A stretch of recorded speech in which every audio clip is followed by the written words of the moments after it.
নমস্কার বন্ধুরা, আজকে একটা বিশেষ দিন, তাই মায়ের হাসি মুখটা দেখিয়েই তোমাদের সাথে ভিডিওটা শুরু করলাম। এই দেখো, আমি এখন মিষ্টির দোকানে নিচ্ছি মিষ্টি মায়ের জন্য, নিয়ে তারপর একটু ফল নিয়ে পুজো দিতে যাব। তো মায়ের এখানে গিয়ে একটু পুজো দিয়ে আসলাম। যদিও এখন বাজে সকাল 10টা, এটা আমাদের বাড়ির কাছে মন্দির, আর উনি এই পুরোহিত মশাই আমার বাড়িতেও পুজো করায়। দেখো মায়ের মুখটা দেখতে কি ভালো লাগছে। তো আমার এদিক দিয়ে পুজো দেওয়া শেষ হয়ে গেছে, পুজো দিয়ে প্রসাদ নিয়ে এরপর আমি যেহেতু উপোস ছিলাম আর প্রচণ্ড রোদ পড়েছিল, একদম কষ্ট হচ্ছিল, তাই এক গ্লাস আখের রস খেয়ে নিলাম। নিয়ে তারপর আমি আরও কিছুটা বাজার করলাম, করে টোরে তারপর টোটো ধরে বাড়ি চলে আসলাম। বাড়ি আসতে আসতে প্রায় 11টা বেজে গেছে। আমি আর 1 মিনিট দেরি করিনি, এসে কোনো রকমে হাত পাটা ধুয়েই বসিয়ে দিলাম একটু। আজকে আগেই ঠিক করে রেখেছিলাম যে ঘরের পুজোটা আমি একটু পায়েস আর লুচি দিয়ে দেব, তার জন্য পায়েসটা করে নিচ্ছি। এই দেখো বসে গেছি আমি এখানে, আর আমার দেখো এখানে ঠাকুরের রান্না যেখানে হয় সেটা হলো আমার বারান্দায়। তো এই যে সমস্ত গাছ, তার মাঝখানে প্রকৃতির মাঝে ভালোই লাগে এখানে বসে রান্না করতে। আমার ইচ্ছা আছে এই জায়গাটা আমি একটু কিচেনের মতো করে নেব, দেখা যাক পরে কী হয়। এখন বলি তোমাদের যে আমার স্পেশাল দিনটা কি। তোমরা হয়তো রিলেও দেখেছো আগে যে আমি বলেছি স্পেশাল দিনের ভিডিও দিচ্ছি। আজকে আমার ছোট মেয়ের জন্মদিন।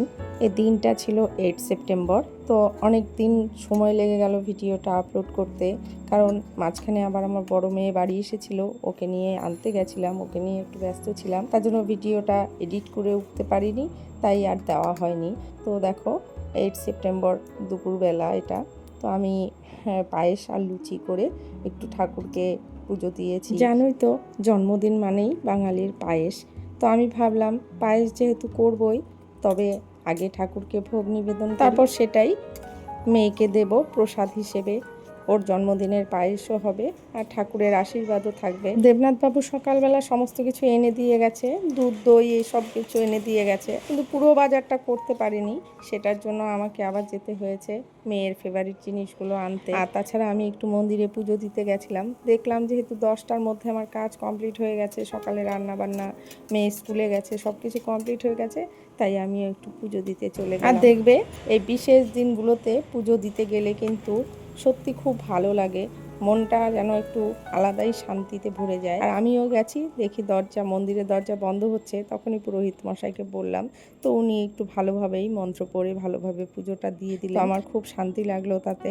তারপর ঘরে এসে দেখলেই এগুলো করলাম, এখন আমি ঘরের পুজোটা দিয়ে নিচ্ছি। আর দুধ দই সব কিছু যেহেতু সকাল সকাল আনা হয়েছে, তো দিনটাও ছিল সোমবার, তাই ভাবলাম বাবার অভিষেকটাও করে নিই দুধ দই দিয়ে, পঞ্চামৃত দিয়ে, সেটাই করছি। মনের মতো করে পুজো দিতে পারলে দেখবে মনটার মধ্যে কিন্তু অনেক শান্তি লাগে। যদিও সমস্ত কিছু রেডি করে সকালবেলা মন্দিরে পুজো দিয়ে এসে সব কিছু করে আমার পুজো দিতে দিতে প্রায় 1টা বেজে গেছে, পুজো শেষ হতে হতে 2টো বেজে গেছে।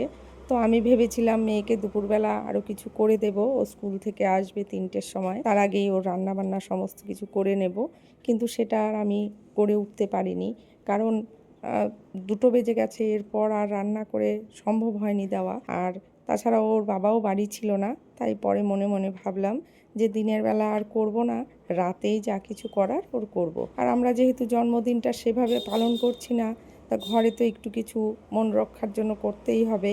আর বড় মেয়েও আসতে পারেনি, তার জন্য ঘরেই আমি একটু সামান্য কিছু ওর জন্য আয়োজন করেছিলাম। তো এই ব্লগটায় আমি সেটা আর শেয়ার করছি না, কারণ এতে ব্লগটা অনেক বড় হয়ে যাবে। দ্বিতীয় পার্টে আমি তোমাদের কাছে শেয়ার করব যে আমি ওর জন্য কি কি রান্না করেছিলাম, কিভাবে কি করেছি। আজকের ভিডিওটা এ পর্যন্তই। কেমন লাগলো জানিও, ভালো লাগলে লাইক করো, কমেন্টস করো।